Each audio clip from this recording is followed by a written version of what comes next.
Good morning, student. Today, once again, I will start surface chemistry. And yesterday, we learned about the surface chemistry. What is definition of surface chemistry? Terminology in the surface chemistry. Now, today, we will see the type of adsorption. We will see type of adsorption.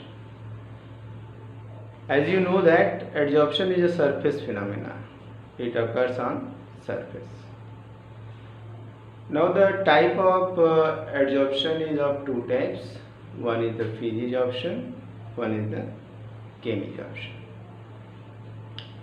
As we know that adsorption occurs due to either van der Waals force of attraction on the surface or due to the chemical bond formation on the surface.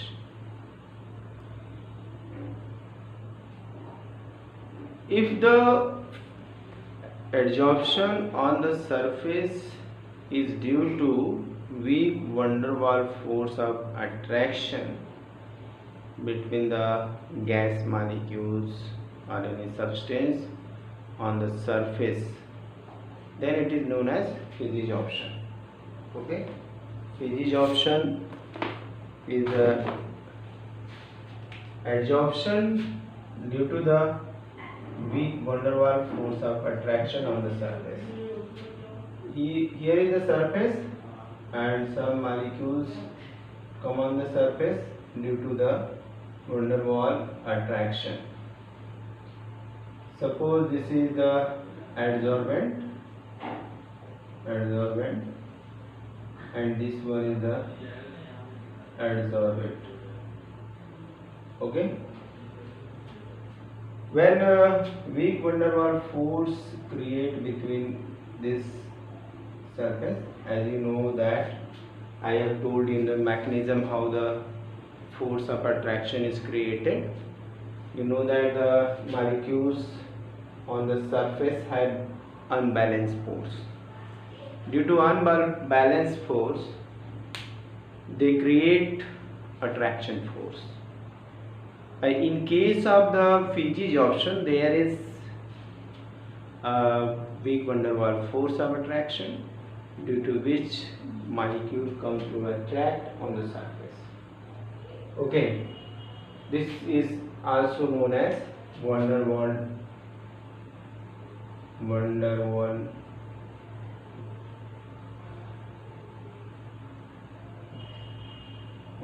adsorption. You can say that adsorption. Okay, it is also known as van der Waals adsorption. Why it is called? As it is based upon the van der Waals adsorption. And when you think about the chemical adsorption is due to the bond formation.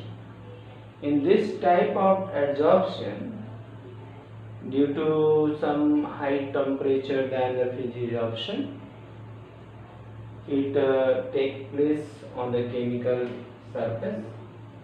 There is some bond is formed on the surface. Okay बच्चों, यहाँ पे surface पे कुछ bond बन जाते हैं. यहाँ पे बॉन्ड नहीं बनते हैं, यहाँ पे केवल van der Waals फोर्स के कारण ये आकर के चिपक जाते हैं और इस चिपकने की वजह से यहाँ पे एडसॉर्प्शन हो जाता है.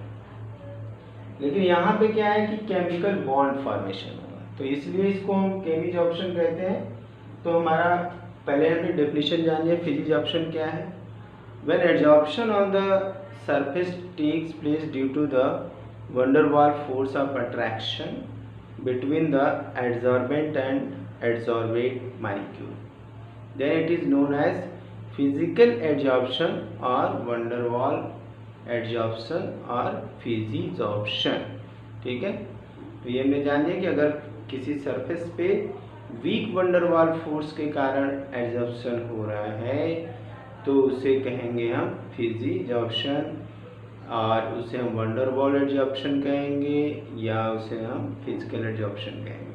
ठीक है, केमिसॉर्प्शन में क्या होता है, in chemisorption there is adsorption due to the chemical bond formation. Either it may be covalent bond or it may be ionic bond. Okay, depend upon the nature of adsorbate. Okay, so chemisorption is due to the bond formation, chemical bond formation, either covalent bond or ionic bond. Okay, now we will see the what is difference between the physisorption and chemisorption.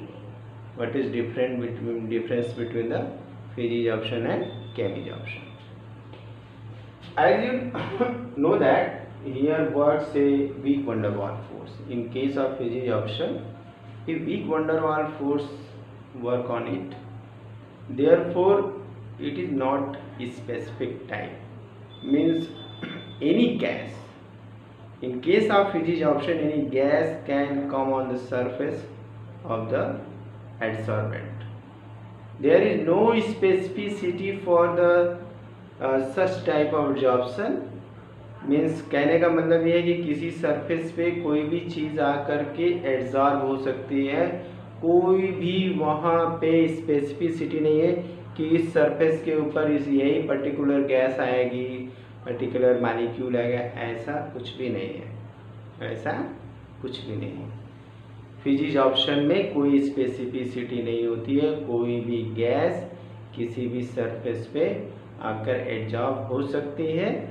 अब वो depend करता है van der Waals force कितना critical temperature है और van der Waals force, ठीक है। इसलिए जो हमारा फिजिसॉर्प्शन होता है वो किसी भी तरह से जो है कि स्पेसिफिक नहीं होता है। इसमें क्या होता है कि अगर एक सरफेस पे सपोज करिए धूल जम गई, अभी हमने लिख डाला है तो इसके ऊपर और भी लिख सकते हैं, बशर्ते हमें दिखेगा नहीं, लेकिन हम मार्कर से चाहें तो इसके ऊपर रिपीट करके सारा कुछ लिख दें, layer by layer, layer by layer लिख दें, कोई फर्क नहीं पड़ेगा। ओके, एक लेयर के बाद दूसरी लेयर छिप जाएगी। लेकिन यहाँ पे केमिसॉर्प्शन में क्या होगा, एक स्पेसिफिसिटी होती है। स्पेसिफिसिटी होती है कि एक पर्टिकुलर सरफेस के ऊपर एक पर्टिकुलर गैस आकर के केमिकल बॉन्ड बनाएगी। केमिकल बॉन्ड बनना है ना, इस केस में तो केमिकल बॉन्ड बनना है, तो इसलिए केमिसॉर्प्शन क्या होगा, स्पेसिफिक नेचर का हो सकता है, क्योंकि एक पर्टिकुलर टाइप के रिएक्टेंट के बीच में एक पर्टिकुलर एड्सॉर्बेट है, एक पर्टिकुलर एड्सॉर्बेंट है, तब उसके बीच में केमिकल बॉन्ड बन रहा है, तो उस केस में स्पेसिफिसिटी हो सकती है। ओके, तो ऐसे केस में चूंकि यहाँ केमिकल बॉन्ड है तो स्पेसिफिक नेचर होना लाजमी है, होगा ही। और जहाँ तक जो इजीली लिक्विफेबल गैसेस होती हैं वो due to strong van der Waals force near the critical temperature आसानी से एड्सॉर्ब हो जाती है। Due to strong van der Waals force of attraction near critical temperature, adsorption of easily liquefiable gases is more strongly take place। कहने का मतलब है critical temperature पे strong van der Waals force के कारण जो है यहाँ पे एड्सॉर्प्शन लिक्विफेबल गैसेस का जल्दी से होता है। अब ये डिपेंड करता है टेम्परेचर के ऊपर कि किस क्रिटिकल टेम्परेचर क्या होता है। हम लोग कई जगह क्रिटिकल एंगल, क्रिटिकल टेम्परेचर ये पढ़ते हैं। वो एक पर्टिकुलर टेम्परेचर है जिसके बिलो और जिसके एबव कोई प्रोसेस अफेक्ट होता है। लेकिन एक पर्टिकुलर अगर टेम्परेचर पे कोई प्रोसेस हो रहा है, पर्टिकुलर टेम्परेचर के बिलो प्रोसेस हो रहा है, पर्टिकुलर टेम्परेचर के एबव प्रोसेस हो रहा है, तो हमारा क्रिटिकल टेम्परेचर है। ओके, इसी तरह हमारे क्रिटिकल एंगल वगैरह होता है, फिजिक्स में पढ़ा होगा। तो अब हम फिर वापस आते हैं मुद्दे पर कि इस तरह से जो हमारा फिजिसॉर्प्शन होता है वो स्पेसिफिक नहीं होता है। क्यों नहीं होता है? क्योंकि वहाँ पे weak van der Waals force है, और जो लिक्विफेबल गैसेस हैं जो आसानी से लिक्विफेबल होती हैं वो एड्सॉर्ब हो जाती है पर्टिकुलर क्रिटिकल टेम्परेचर पे due to strong van der Waals force of attraction के कारण। वहाँ पे इस पर्टिकुलर टेम्परेचर पे अट्रैक्शन बढ़ जाता है, स्ट्रॉन्ग अट्रैक्शन फोर्स हो जाता है, तो मॉलिक्यूल आकर के बहुत तेज़ी से चिपक जाते हैं, आकर के जो है कि स्टिक कर जाते हैं। ठीक है, अब जैसे यहाँ पे हम देखते हैं, ये हमें दिखाई देता है कि ये SO2 है, ये 360 पर आकर के एब्जॉर्ब हो जाएगी बहुत आसानी से। यहाँ पे इसका एब्जॉर्प्शन हाई है, और CH4 का यहाँ पे टेम्परेचर 190 केल्विन पे ही है और हाइड्रोजन का 33 पे है। ठीक है, तो इस टेम्परेचर पे ये इजीली, पर्टिकुलर टेम्परेचर पे ये इजीली जो है liquefiable gases can be absorb on the surface due to strong van der waal force of attraction. It is very easy. दूसरी बात ये होती है कि जैसे कि अगर हम फिजिक्स ऑप्शन की कैरेक्टरिस्टिक में बात ये कर रहे हैं, तो जैसे कि अगर मान लीजिए कि गैस है और सॉलिड है, इस पे एब्सॉर्ब हुआ, तो यहाँ पे गैस सॉलिड कॉम्प्लेक्स बना यहाँ पे और प्लस हीट निकली।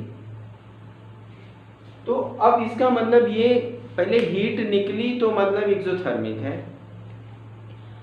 अब इसका मतलब है कि यहाँ पे भी जो है कि ली चिटेलियर्स प्रिंसिपल लगेगा, क्योंकि हम लोग जानते हैं फिजिक्स ऑप्शन में जहाँ पे weak van der waal force होगा तो हम उस चीज़ को आसानी से डिसॉल्व कर पाएंगे, रिमूव कर पाएंगे। जैसे मैं इस लाइन को रिमूव कर दिया, फिर चाहे तो इस लाइन को हम यहाँ पे बना दें। यानी इसका मतलब ये कि जो हमारा फिजिक्स ऑप्शन है वह क्या है, रिवर्सिबल है, वह रिवर्सिबल है। ठीक है, अब रिवर्सिबल है तो मतलब वहाँ पे ली चिटेलियर्स प्रिंसिपल जो हम लोग 11th में इक्विलिब्रियम पढ़े थे, तो ली चिटेलियर्स प्रिंसिपल यहाँ काम करेगा कि अगर टेम्परेचर यहाँ बढ़ाएंगे तो ये गैस मॉलिक्यूल सॉलिड सरफेस को लीव करेगा, छोड़ेगा, यानी बैकवर्ड डायरेक्शन में आ जाएगा। और अगर टेम्परेचर लो रखेंगे तो गैस मॉलिक्यूल एब्जॉर्ब हो गई सॉलिड सरफेस पे। तो एक चीज और बात यहाँ पे निकल के आती है कि एक तो रिवर्सिबल है, दूसरे यहाँ पे favourable condition for absorption is the low temperature. Favourable condition for absorption is the low temperature. Which type of absorption? Physics option. It means physics option is reversible and it requires low temperature for favorable adsorption. Okay, अब यहाँ पे जो same चीज है कि अगर surface area बढ़ाएंगे, suppose कि ये कोई सॉलिड है, अब इसके लिए सरफेस एरिया ये है, ये सरफेस एरिया है, ठीक है, this is the surface area. अब यहाँ पे गैस एब्जॉर्ब होगी और इसी को हमने टुकड़े टुकड़े कर दिए, छोटे छोटे हमने बना दिए, इसी को हमने पार्ट पार्ट डिवाइड कर दिया, इतने टुकड़े इसके अंदर हमने बना दिए।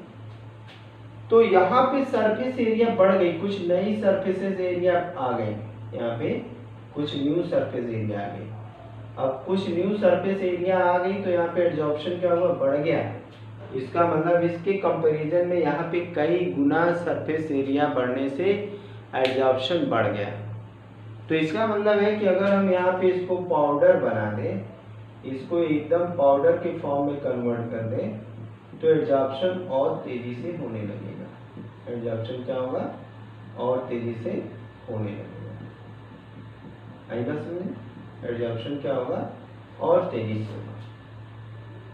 ठीक है, तो इसका मतलब क्लियर हो गया कि फिजिक्स ऑप्शन कब बढ़ जाएगा, जब हम सरफेस एरिया बढ़ाएंगे। इसीलिए याद होगा कि जब भी हम लोग अगर केमिकल टेस्टिंग करते हैं लैब में, कहीं हमें जो है कि आयरन्स और कॉपर की यूज होती है, तो अगर हम वहाँ पे अगर जितना हम पाउडर के रूप में यूज़ करते हैं तो वहाँ पे रिएक्शन उतना फास्ट होता है। अब जैसे कि हम लोग कोई भी कलर्ड चीज़ को डी कलर करना होता है तो हम चारकोल लेते हैं, तो चारकोल पाउडर फॉर्म में लेते हैं। तो पाउडर फॉर्म में लेने पे क्या होगा कि उसका एब्जॉर्प्शन जो है तेज़ी से होगा, तेज़ी से होगा तो वो उतना ही कलर्ड चीज़ कलरलेस जल्दी हो जाएगी। तो इसलिए यहाँ पे जितना हम सरफेस एरिया बढ़ाएंगे उतना फिजिजॉर्प्शन बढ़ता जाएगा। अब यहाँ पे इस चीज़ से हमें एक चीज़ और पता लग रही है कि हीट इवॉल्व हो रही है, भले लो हीट इवॉल्व हो रही है, 20 से 40 किलो जूल पर मोल हीट इवॉल्व होती है, फिर भी ये एक एक्सोथर्मिक रिएक्शन है। और हमने एब्जॉर्प्शन की डेफिनेशन में ही पढ़ा था। ऐसा क्यों होता है? क्योंकि जब एक सरफेस दूसरे सरफेस से आकर के मिलती है तो फिजिजॉर्प्शन में तो कोई बॉन्ड नहीं बनने वाला, लेकिन सरफेस से अट्रैक्शन के कारण जो पास आए तो उसमें जो एनर्जी रिलीज होगी, वहाँ पे क्या होगी? एनर्जी रिलीज होगी। ऐसे अगर हम अपने हाथों को मिलाते हैं और रगड़ते हैं तो वहाँ हीट क्या है? इवॉल्व होती है। जब दो सरफेस आपस में टकराती हैं तो वहाँ पे हीट इवॉल्व होगी। अब अगर फिजिजॉर्प्शन हो रहा है तो थोड़ा लो हीट इवॉल्व होगी। अगर केमिजॉर्प्शन होता है, बॉन्ड फॉर्मेशन होता है, तो हम लोग जानते हैं, we know that after bond formation some energy, more energy released in the reaction. Okay, so here is the reason why it is the fijisorption is exothermic, and heat of enthalpy is here 22 minus 2240 kilojoule per mole। Okay, तो हमने ये फिजिजॉर्प्शन के characteristic और फिजिजॉर्प्शन को जान लिया। ठीक है, एक बार फिर से हम फिजिजॉर्प्शन को आसानी से जान लेते हैं। वेरी इजी टॉपिक है। Physisorption is due to the van der Waals force of attraction on the surface of adsorbent। it absorb particles, okay, and fijisorption is not specific. Any substance or any gas molecule can stick on any surface, therefore it is not specific. It is reversible, and adsorption liquefiable gases can be easily liquefied at a particular temperature, okay, due to the strong van der Waals force of attraction. And you know that fijisorption is reversible, so here Le-Chatelier's principle works, and we know that heat evolving during the adsorption, so it is also exothermic, but heat enthalpy is of adsorption is very low, therefore a low temperature is favorable for the fijisorption। okay, so हमने ये पूरा फिजिजॉर्प्शन के बारे में जान लिया। अब हम केमिजॉर्प्शन के बारे में आते हैं, फिर इसके बाद हम केमिजॉर्प्शन और जो है कि फिजिजॉर्प्शन में डिफरेंस देखेंगे। एक चीज़ और हम फिजिजॉर्प्शन में बताना चाहेंगे कि ये मल्टी मॉलिक्यूलर होता है। It is multi molecular. Multi molecular कहने का मतलब है कि हम लोग घर में देखते हैं कि अगर जिस सरफेस पे धूल आकर के जमा हो जाती है तो वो धूल क्या होती है? लेयर बाय लेयर बहुत मोटी सी धूल आ जाती है। लेयर बाय लेयर क्या होती है? बहुत मोटी सी धूल आ जाती है। ओके, तो उस कंडीशन में क्या है कि कई लेयर पे एडजॉर्प्शन हो सकता है, क्योंकि एक तो स्पेसिफिक भी नहीं है, कोई बॉन्ड फॉर्मेशन भी नहीं है, तो लेयर बाय लेयर आकर के मल्टी मॉलिक्यूलर हो सकता है यहाँ पे। लेकिन अब अगर हम केमिजॉर्प्शन के पास आते हैं तो यहाँ पे adsorption is due to the chemical bond formation. अब हम लोग जानते हैं कि सबके बीच केमिकल बॉन्ड फॉर्मेशन नहीं हो जाएगा, कुछ उसके लिए कंडीशन हो। अब अगर कहीं एक पर्टिकुलर केमिकल बॉन्ड फॉर्मेशन हो रहा है तो उसके लिए वहाँ पे वो स्पेसिफिक हो जाएगा। अब एग्जांपल लेते हैं कि बहुत सारे एंजाइम्स है एक पर्टिकुलर केमिकल रिएक्शन को कैटेलाइज करते हैं। एक एंजाइम एक रिएक्शन के लिए एप्लीकेबल है, दूसरी रिएक्शन के लिए एप्लीकेबल नहीं है। ऐसे ही कैटलिस्ट है जो कि एक पर्टिकुलर रिएक्शन को ही कैटेलाइज करते हैं, दूसरे रिएक्शन को कैटेलाइज नहीं करते हैं, क्योंकि जो वहाँ पे बॉन्डिंग होती है वो स्पेसिफिक होती है। तो इसलिए हमारा जो केमिजॉर्प्शन हो गया वो स्पेसिफिक नेचर का होगा। अब अगर बॉन्ड फॉर्मेशन हो गया तो वो कभी रिवर्सिबल नहीं होगा, बल्कि क्या होगा? इरिवर्सिबल होगा।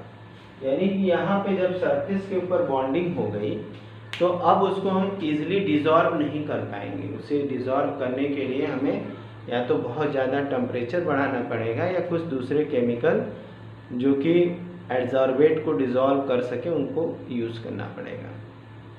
तो इस तरह से हमारा जो केमिज ऑप्शन हो गया वो इरिवर्सिबल हो गया। अब जहाँ तक सरफेस एरिया की बात है तो सरफेस एरिया इसमें भी अगर हम बढ़ाएंगे सरफेस एरिया तो सरफेस एरिया बढ़ाने पे यहाँ पे भी हमारा जो एडजॉर्प्शन है वो बढ़ता जाएगा। अगर हम पाउडर के फॉर्म में ले लेंगे तो उस पाउडर के फॉर्म में भी ऐसा होगा, यहाँ पे भी बढ़ जाएगा। तो फिजिक्स ऑप्शन और केमिज ऑप्शन में एक तरह से ये सिमिलैरिटी हो गई। It is similarity between the suppose in the केमिज option and physics option, here is Z, here is Y, here is X. Then adsorption is here less than Y, less than Z. In case of Z, adsorption is more. Okay. Now, as you know that due to the temperature, due to bond formation, we know that whenever bond formation take place between two reactants, then a lot of heat released. In number of reaction, I have told you during the bond formation the energy release used in the breaking other bonds. Okay, so some reaction, when reaction takes place, bonding takes place, then heat is evolved. For example, you can see that F(N2) plus 3S2 react with 2NH3. Here is new bond is formation takes place, therefore here also heat is evolved. यहाँ पे heat evolve होती है. As you know that formation of ammonia is what? Is exothermic reaction. Then therefore here due to the chemical bond formation, enthalpy of absorption is very high. It is 40 to 240 kilojoule per mole. 80 to 240 kilojoule per mole. Okay, and as you know that in case of chemical absorption, high temperature is required. In comparison to physics absorption, there is low temperature. As physics absorption is reversible, but chemical absorption is irreversible. Here bond formation takes place. So little high temperature is required for the bond formation. And in case of physics option, there is no appreciable amount of activation energy required. There is no appreciable amount of energy required. Okay. Now, but in case of appreciable amount of high amount of energy, activation energy is required. If you compare physics option and chemical option, you will find that first physics option is not specific, chemical option is specific, physics option is reversible, chemical option is irreversible. Physics options require low temperature and chemical option require little high temperature, but on increasing temperature first adsorption increases but later on it decreases. In case of heat of enthalpy of adsorption, you will see in the physics option is near about 20 to 40 kilojoule per mole, but in case of chemical option it is 80 to 240 kilojoule per mole. And chemical option first increases on increasing temperature but later on it decreases. And in case of physics option, there is no requirement of the appreciable amount of activation energy, but in this case high activation energy is required. Now you will see sometime this occurs where physics option converted into chemical option. Some conditions are such that when physics option can be converted into chemical option. You can take example of adsorption of hydrogen on the nickel, palladium or platinum surface. First, at low temperature, first of all, at low temperature, you will see here, first of all, at low temperature, hydrogen molecule, suppose these are the hydrogen molecule, these are the hydrogen molecule. Okay, they will come on the surface at low temperature and they will stick in the form of hydrogen molecule,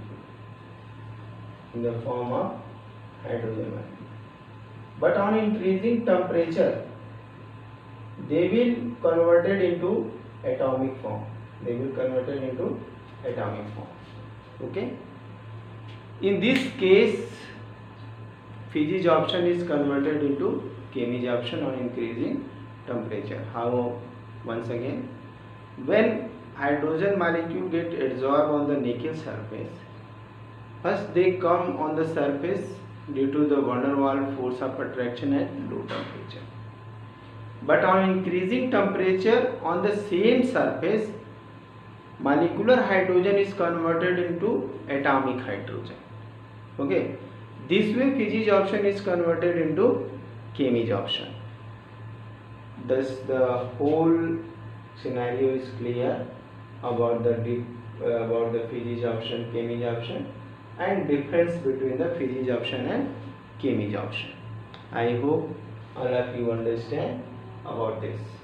Okay. Now we will see heat of adsorption.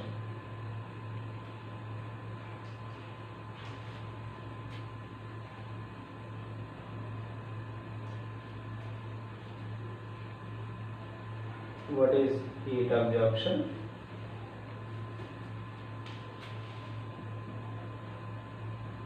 Heat of adsorption.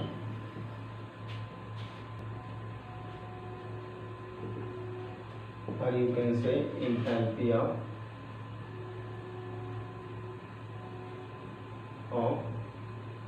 adsorption. Okay. The heat of adsorption or enthalpy of absorption is very easy. Amount of heat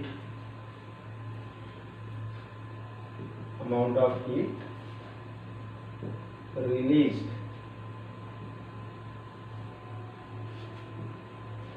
during process of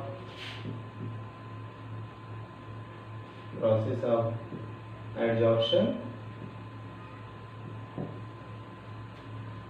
is known as heat of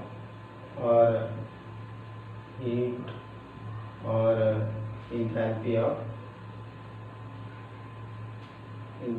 of adsorption.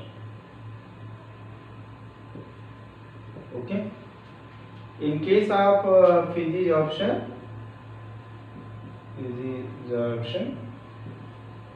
it is delta H is -20 to 40 kilojoule per mole. Okay. But in case of chemisorption, it is little high, that is delta H is equal to, it may be 80 to -240 kilojoule per mole. Okay, this we know that the enthalpy of adsorption. Okay, तो हमने ये जान लिया कि enthalpy of adsorption क्या है। तो बच्चों आज हमने जो टॉपिक कंप्लीट किया उसमें जो है कि हमने chemisorption, physisorption का डेफिनेशन देख लिया और उनके बीच में क्या डिफरेंस है वो हमने देख लिया और enthalpy of adsorption जान लिया। अब जो हमारा नेक्स्ट टॉपिक स्टार्ट होगा वो टॉपिक होगा different type of graphs. Okay, isobar at constant pressure, isotherm at constant temperature and isostere at constant volume, or you can say amount. We will see the graph next day. Okay, thank you.